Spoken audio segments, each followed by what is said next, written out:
លទ្ធផលពីរដែលបានមកពីការគិតនិងធ្វើបាទសូមជម្រាបសួរបងប្អូនដែលបានចូលមក Channel រៀនចិញ្ចឹមថ្ងៃនេះខ្ញុំបាទលើកយកប្រធានបទមួយគឺការអនុវត្តនៅគំនិតខ្លួនឯង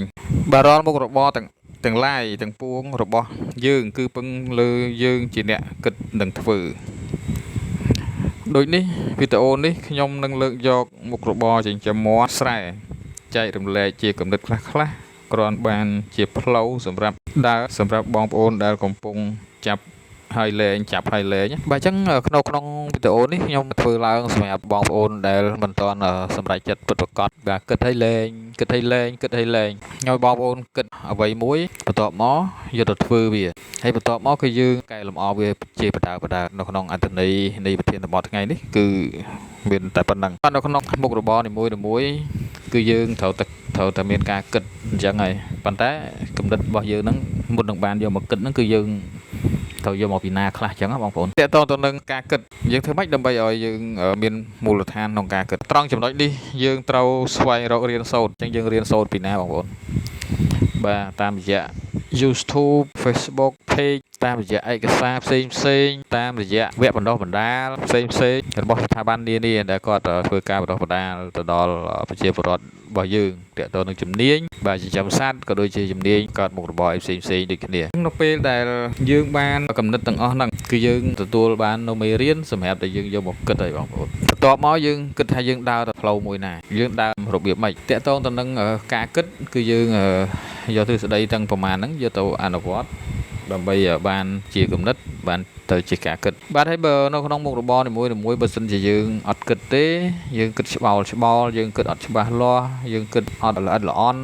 គឺយើងធ្វើទៅចេះតែខុសបងប្អូនឧទាហរណ៍ថាយើងចង់ដាក់មាន់500មួយខែអញ្ចឹងណាបងប្អូនបាទដាក់មួយលើក500តែមួយលើកហ្នឹងរយៈពេលមួយខែចុះដល់ពេលដែលយើងគិតអត់បានច្បាស់យើងគិតអត់បានល្អិតល្អន់យើងមានទុនសម្រាប់ចិញ្ចឹមវាបានតែពាក់កណ្ដាលបងប្អូនបាទពាក់កណ្ដាលទីអញ្ចឹងនៅពាក់កណ្ដាលទីទៀតយើងត្រូវបោះបង់យើងត្រូវលែងវាចោលអញ្ចឹងធ្វើឲ្យលទ្ធផលរបស់យើងហ្នឹងវាដើម្បីឲ្យយើងទទួលបានលទ្ធផលល្អទទួលបានលទ្ធផលជោគជ័យយើងត្រូវតែគិតឲ្យបានល្អិតល្អន់បន្តិចបាទក៏យើងកុំគិតច្បល់បាទនៅពេលហ្នឹងគឺយើងចាប់ផ្ដើមរៀនវិវាបងប្អូនយើងចាប់ដើមរៀនវិវាថាអូយើងកាលណាយើងដាក់ច្រើនអញ្ចឹងទៅយើងជួបបញ្ហាចេះអញ្ចឹងមកកាលណាដាក់ច្រើនអញ្ចឹងយើងអស់ទុនកណ្ដាលទីអីចឹងទៅអញ្ចឹងធ្វើឲ្យយើងបរាជ័យក្នុងមុខរបររបស់យើងអញ្ចឹងយើងចាប់ផ្ដើមគិតនិងកែលម្អវាឡើងវិញបាទហ្នឹងជាជំហានមួយដែលយើងគិតអត់បានល្អិតល្អន់តែបើសិនជាយើងគិតបានល្អិតល្អន់យើងនឹងជ្រើសរើសផ្លូវមួយដើរត្រូវនៅពេលដែលយើងខ្វះទុននៅពេលដែលយើងទុនមានតិចតួចនៅពេលដែលយើងមិនមានចំណេះដឹងក្នុងខ្លួនអញ្ចឹងយើងត្រូវចាប់ផ្ដើមពីតិចបាទនៅពេលដែលយើងផ្ដើមពីតិចយើងទទួលបានអីខ្លះបងប្អូនបាទចំពោះមុខរបរអីក៏ដូចជាមុខរបរអីដែរបងប្អូនមានចំណេះដឹងខ្លះដើម្បីចាប់ផ្ដើមទៅនៅពេលនោះមុខរបររបស់យើងនឹងគឺចាប់ផ្ដើមបង្រៀនយើងហើយឲ្យយើងកាន់តែចេះជាងមុនឲ្យយើងកាន់តែមានផ្លូវដើរជាងមុនបាទហើយក៏គ្មានមុខរបរណាដាក់ទៅជោគជ័យភ្លាមដែរនៅពេលដែលយើងបរាជ័យយើងបោះបង់យើងរត់ទៅយកមុខរបរមួយផ្សេងទៀតក៏យើងមិនអាចជោគជ័យបានភ្លាមដែរនៅតែបរាជ័យដដែលហ្នឹងបងប្អូនបាទសំខាន់បំផុតការគិតរបស់យើងមិនទាន់ត្រូវទី2តាក់ទងទៅនឹងការអនុវត្តបន្ទាប់ពីគិតហើយយើងធ្វើហេតុអីបានជាគិតហើយចាំបាច់ត្រូវធ្វើបាទបើសិនជាយើងប្រឹងគិតប្រឹងគូររួចទៅហើយបើសិនជាយើងអត់ធ្វើយើងអត់ទាន់បានទទួលបានលទ្ធផលទេបាទលទ្ធផលដូចខ្ញុំបានបញ្ជាក់ពីខាងលើអញ្ចឹងទទួលបាន2នៅចំណុចទី3ចាំខ្ញុំបញ្ជាក់នៅពេលដែលយើងចាប់ផ្ដើមគិតធ្វើយើងចាប់ផ្ដើមទទួលបានលទ្ធផលបណ្ដាហើយបងប្អូនធ្វើយ៉ាងម៉េចគឺយើងធ្វើទៅតាមអ្វីដែលយើងគូសវាទុកឧទាហរណ៍ថាយើងចិញ្ចឹមមាន់យើងត្រូវចិញ្ចឹមមួយវគ្គយើងត្រូវដាក់ប្រមាណមាន់អីចឹងទៅអ្វីខ្លះដែលមានសម្រាប់វាបាទដូចជាថាឧទាហរណ៍ថាត្រូវការកំប៉ុងទឹកស្នូកចំណីទ្រុងកូនសម្រាប់ចិញ្ចឹមកូនមានប៉ុណ្ណេះអីចឹងទៅបាទអញ្ចឹងយើងចាប់ដើមអនុវត្តទៅតាមអ្វីដែលយើងបានគូសប្លង់ទុកហ្នឹងទៅតាមអ្វីដែលយើងបានគិតហ្នឹងយើងអនុវត្តហ្នឹងគឺទៅតាមធនធានដែលយើងមានហ្នឹងមានទុនជាលុយទុនជាចំណេះដឹងអញ្ចឹងយើងមានទាំងពីរហ្នឹងយើងយកមកគិតយើងយកមកពិចារណាយើងយកមកចាយវាដើម្បីអនុវត្តនៅសកម្មភាពហ្នឹងតកតងសកម្មភាពមួយទៀតតកតងទៅនឹងលទ្ធផលបាទចំណុចទី3នៅពេលដែលយើងធ្វើអ្វីមួយយើងតែងតែទទួលបាននៅលទ្ធផលប៉ុន្តែលទ្ធផលនោះវាមិនប្រកាសថាល្អឬអាក្រក់នោះទេបាទផលអាក្រក់នោះយ៉ាងម៉េចដែរបងប្អូនបាទដូចខ្ញុំបានបញ្ជាក់ខាងលើបន្តិចហើយ គឺបរាជ័យហ្នឹងឯងយើងបរាជ័យមកពីអីគិតខុសដូចចាស់គាត់ថាក្រក៏មកពីកំណត់មានក៏មកពីកំណត់ណាបងប្អូនបាទចឹងដោយសារយើងគិតខុសនៅលើចំណុចទាំងអស់ហ្នឹងទើបយើងបរាជ័យក៏ប៉ុន្តែអ្វីដែលយើងគិតខុសយើងមិនបានយកទៅស្អប់ខ្ពើមវាទេបានคล้ายទៅជាមេរៀនមួយសម្រាប់យើងក្នុងការគិតលើកក្រោយទៀតហ្នឹងចំណុចមួយដែលយើងគិតខុសហើយនាំឲ្យយើងបរាជ័យដូចពាក្យចាស់គាត់ថាបរាជ័យចាត់ទុកជាមេរៀនជាបទពិសោធន៍ចឹងណាបងប្អូនចឹងយើងកុំបោះបង់បរាជ័យចោលពីព្រោះយើងអត់ចង់អត់មានទេប៉ុន្តែដឹងធ្វើម៉េចវាដើរទៅតែបើសិនជាយើងធ្វើទៅឲ្យបរាជ័យដោយយើងមិនមាន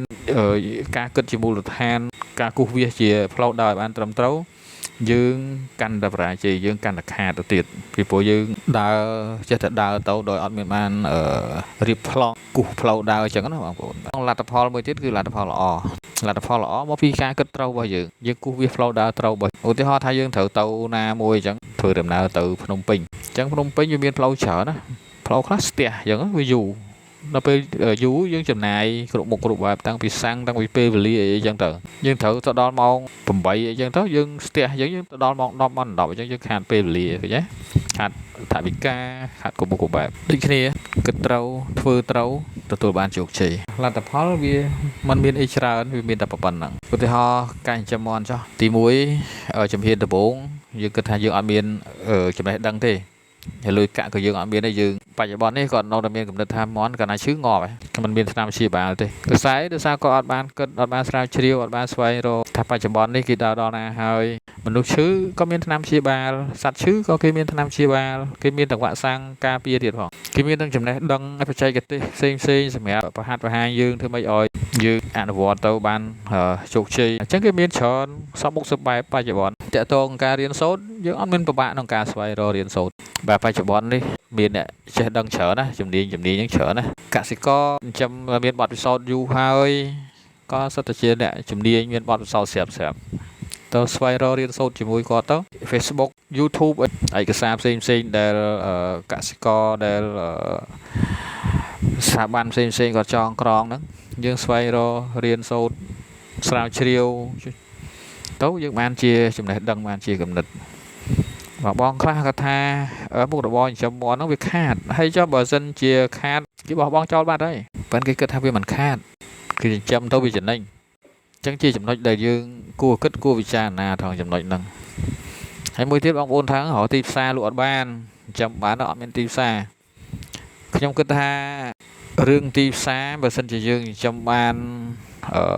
ពិតប្រាកដយើងចិញ្ចឹមបានទៀងទាត់យើងត្រូវក្របក្រាបទីផ្សារនៅក្នុងស្រុករបស់យើងនឹងបានដោយខ្លួនឯងហើយតែមិនអញ្ចឹងទេយើងត្រូវមានយើងត្រូវអត់អញ្ចឹងធ្វើឲ្យយើងពិបាកក្នុងការធ្វើទីផ្សារដែរតិចទៀតទៅពុកម៉ែបងប្អូនយើងគាត់